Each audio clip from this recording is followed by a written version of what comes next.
అడగలే మాకు బీమా ఇయ్యమని, అయినా కేసీఆర్ గారు ఇచ్చిరు. మరి ఇవాళటి పరిస్థితి చూడండి, మళ్ళా యూరియా లైన్లలో చెప్పులతోని లైన్లు పెట్టుకోవడం, యూరియా కోసం వెతస్తా ఇవాళ 350-400 రూపాయలకు కొనేటటువంటి దారుణమైన పరిస్థితి మళ్ళా కనపడుతుంది. ఆనాడు వ్యవసాయం పండుగ, ఇవాళ వ్యవసాయం అంటేనే భయపడేటటువంటి పరిస్థితి. ఇవన్నీ ఒకటైతే మీదికేళ్ళ అబద్ధాలు. ఈ ముఖ్యమంత్రి గారు నోరు తెరవంగానే ఏం చేస్తాడు, నేను ఇది ఇస్తా అది ఇస్తా, ఎవరి మీద ఒట్టు పెడతాడు? ఇగో మన పాల్వంచ పెద్దమ్మ మీద ఒట్టు, మన ఇంకొక భద్రాచలం రాముడి మీద ఒట్టు, ప్రతి దేవుడు ఎక్కడ దేవుడు కనబడితే అక్కడ ఒట్టు పెట్టిండి తప్పితే సంపూర్ణ రుణమాఫీ ఇంతవరకు కాలేదు. అందరికి కూడా తెలుసు మనకది ఎక్కడ జరిగింది. 60% అయితే మహా ఎక్కువ. ఏనాడు కూడా రైతు బంధు, ఇప్పుడు 3 ఎకరాల మీదోళ్ళకి ఎవరు పడ్డది రైతు బంధు? పడలేదు. కానీ ఏం అడగలేని పరిస్థితి. ఇవాళ 2000 ఉన్న పెన్షన్ 4000 చేస్తామన్నారు, ఎక్కడ కూడా చేయనటువంటి పరిస్థితి. మరి మా ఆడబిడ్డలు ఇంత పెద్ద ఎత్తునున్నారు, ఇక్కడ ఏం చెప్పిండ్రు మనకు?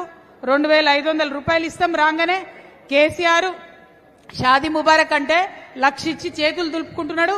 నేనైతే కాంగ్రెస్ పార్టీ అధికారంలోకి వస్తే తులం బంగారం ఇస్తా అని చెప్పిండు. అంటే మాటలు ఇచ్చుడు తప్పితే ఒక్కటి కూడా చేసింది లేదు. ఇక మీదికే చేతులు దులుపుకుంటున్నాడు, నేనైతే కాంగ్రెస్ పార్టీ అధికారంలోకి వస్తే తులం బంగారం ఇస్తా అని చెప్పిండు. అంటే మాటలు ఇచ్చుడు తప్పితే ఒక్కటి కూడా చేసింది లేదు. నిన్న మొన్న మన నాయకులు ఏం చేసిండ్రు? నువ్వు ఇది ఇస్తా అన్నావు అది ఇస్తా అన్నావు, సవాల్ చేసినావు, చర్చకు రా అంటే తోక ముడిచి పారిపోయాడు. అంటే ఈ ముఖ్యమంత్రి గారి పరిస్థితి ఏంటంటే ఇస్తా ఇస్తా ఇస్తా అంటాడు, ఏది కూడా ఇయ్యడు. వస్తా వస్తా చర్చకు అంటాడు, రాకుండానే వారిపోతాడు. మరి ఇటువంటి ముఖ్యమంత్రి ఉన్నటువంటి సందర్భంలో మళ్ళా ఒకసారి ఎట్లా అయితే తెలంగాణ ఉద్యమంలో మనందరం పిడికిలెత్తి మన హక్కుల కోసం పోరాడినమో, మన వనరుల కోసం పోరాడినమో, మన యొక్క అస్తిత్వం కోసం పోరాడినమో మళ్లీ పోరాటం చేయాల్సినటువంటి సందర్భం వచ్చింది. అందుకే జాగృతి ఇవాళ కొత్తగూడెంలో మరి కొత్త శక్తిని సంతరించుకుంటుందని నేను మనస్ఫూర్తిగా భావిస్తా ఉన్నాను. మీ అందరికీ తెలుసు, కొత్తగూడెం అంటే సింగరేణి, మన సింగరేణి హెడ్ క్వార్టర్స్ ఇక్కడనే ఉంటది. అన్నీ ఉన్నా అల్లు నోట్లో సేనన్నట్టు సింగరేణి హెడ్ క్వార్టర్స్ ఇక్కడే ఉన్నా చాలా కార్యక్రమాలు సింగరేణిలో చేయడం మర్చిపోయాను. కేసీఆర్ గారు ఉన్నప్పుడు ఖచ్చితంగా వెంటబడి కార్మికుల సంక్షేమం కోసం చేసినటువంటి అనేక కార్యక్రమాలు ఇవాళ సింగరేణి యాజమాన్యం పట్టించుకుంటాను కూడా పట్టించుకుంటలేదు.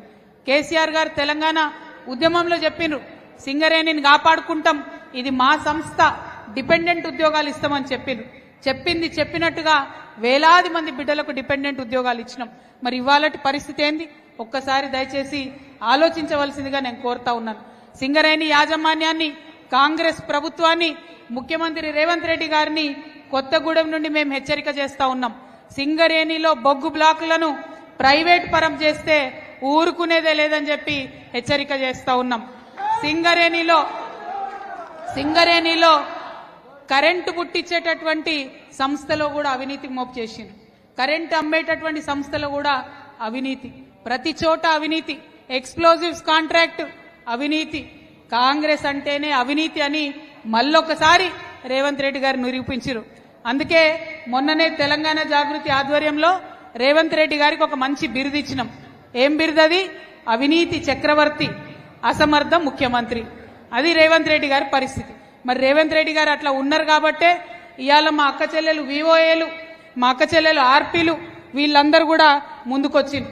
మరి వాళ్ళకు సంబంధించి కూడా అనేక సమస్యలు ఉన్నాయి. వాటన్నిటినీ కూడా ఒక్కొక్కటి జాగృతి మీకు అండగా నిలబడి పోరాటం చేస్తుందని మేము మీకు విశ్వాసం కల్పిస్తా ఉన్నాం. ఎందుకు ఈ మాట చెప్తున్నామంటే మా మాధవి జాగృతి రాష్ట్ర మహిళా అధ్యక్షురాలు, ఆమె స్వయంగా విఆర్ఓల నుంచి వివోఏల నుండి వచ్చినటువంటి వ్యక్తి, వారి కష్టాలన్నీ కూడా తెలిసినటువంటి వ్యక్తి కాబట్టి ఖచ్చితంగా అక్క చెల్లెలకు మేము అండగా నిలబడతామని ఈ సందర్భంగా మాట ఇస్తా ఉన్నాం. మరి మనందరికీ తెలుసు, కొత్తగూడెం జిల్లా అంటేనే పరిశ్రమలు ఉండేటటువంటి జిల్లా. ఓ పక్క ఐటీసీ పరిశ్రమ ఉన్నది. బూర్గంపాడు మండలంలో ఐటీసీ పరిశ్రమ కాలుష్యాన్ని సృష్టిస్తున్నటువంటి విషయం మనందరికీ తెలిసిందే. ఆ కాలుష్యాన్ని నివారించాలి, ఆ కంపెనీ వాళ్ళు శ్రద్ధ పెట్టాలని కూడా ఈ సందర్భంగా డిమాండ్ చేస్తున్నాం. చాలా మంది వినతి పత్రం ఇవ్వడానికి వచ్చినారని తెలిసింది. ఖచ్చితంగా నేను కూడా ఒక ఎమ్మెల్సీగా ఉన్నాను, కౌన్సిల్లో కూడా ఈ అంశాన్ని లేవనెత్తుతాము. ఐటీసీ పరిశ్రమను మరి ఖచ్చితంగా ఆ గ్రామాలను ఆదుకునేలాగా చేస్తాం. మరి ఇక్కడ ఐటీసీ ఉంది, ఇదివరకు స్పాంజ్ ఐరన్ కంపెనీ ఉండే, దాన్ని కూడా పునరుద్ధరించాలని చెప్పి యువతకు ఉద్యోగ అవకాశాలు వచ్చే విధంగా జాగృతి ప్రయత్నం చేస్తుందని కూడా మీ అందరికీ తెలియజేస్తా ఉన్నాను. మరి ఇన్ని పరిశ్రమలు ఉన్నటువంటి మన కొత్తగూడెంకి ఈ ఉమ్మడి ఖమ్మం జిల్లాలో 3 మంత్రులు ఉన్నారు. ఈ 3 మంత్రులను నేను రిక్వెస్ట్ చేస్తున్నా, ఇన్ని పరిశ్రమలు ఉన్నాయి కొత్తగూడెంలో, మరి ఖచ్చితంగా మనకి ఇక్కడ ఎయిర్పోర్ట్ కూడా ఉండాలి. కొత్తగూడెంలో ఎయిర్పోర్ట్ సాధన కోసం కూడా తెలంగాణ జాగృతి ప్రయత్నం చేస్తుందని కూడా ఈ సందర్భంగా నేను తెలియజేస్తా ఉన్నాను. మరి ఇట్లా అనేకమైన అంశాలు ఉన్నాయి. నిన్నగాక మొన్న భద్రాచలం రాములవారి గుడి చుట్టుపక్కల ఒక 5 గ్రామాలు ఉంటాయి. ఆ 5 గ్రామాలు భయంకరమైన పరిస్థితులలో ఉన్నాయి. ఆ 5 గ్రామాలు ఇప్పుడు ఆంధ్రలో ఉన్నాయి. ముఖ్యంగా మన భద్రాచలం రాములవారి మాన్యం ఒక 1000 ఎకరాల భూమి కూడా ఆంధ్రాలో కలిసిపోయినటువంటి పరిస్థితి ఉన్నది. అందుకే జాగృతి తరఫున మేము డిమాండ్ చేసినాం. హైదరాబాద్ లో ఒక రౌండ్ టేబుల్ సమావేశం పెట్టినాం. ఇప్పుడు ఆ బాధితులంతా కూడా ఇక్కడికి వచ్చినారు.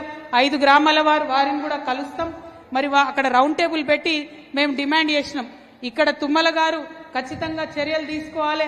5 గ్రామాలు ఆంధ్రాలో ఉన్నాయి, తెలంగాణలో కలపాలని కేవలం తెలంగాణ జాగృతి మాత్రమే డిమాండ్ చేసింది. మరి ప్రభుత్వం దిగివచ్చి తుమ్మల నాగేశ్వరరావు గారు కూడా లెటర్ రాయడం జరిగింది, 5 గ్రామాలను తెలంగాణలో కలపాలని.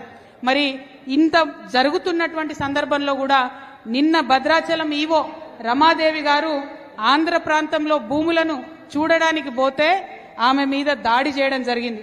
మన తెలంగాణ ఆడబిడ్డ, ఒక బీసీ బిడ్డ రమాదేవి మీద మరి ఆంధ్రాలో దాడి జరగడాన్ని నేను చాలా తీవ్రంగా ఖండిస్తా ఉన్నాను.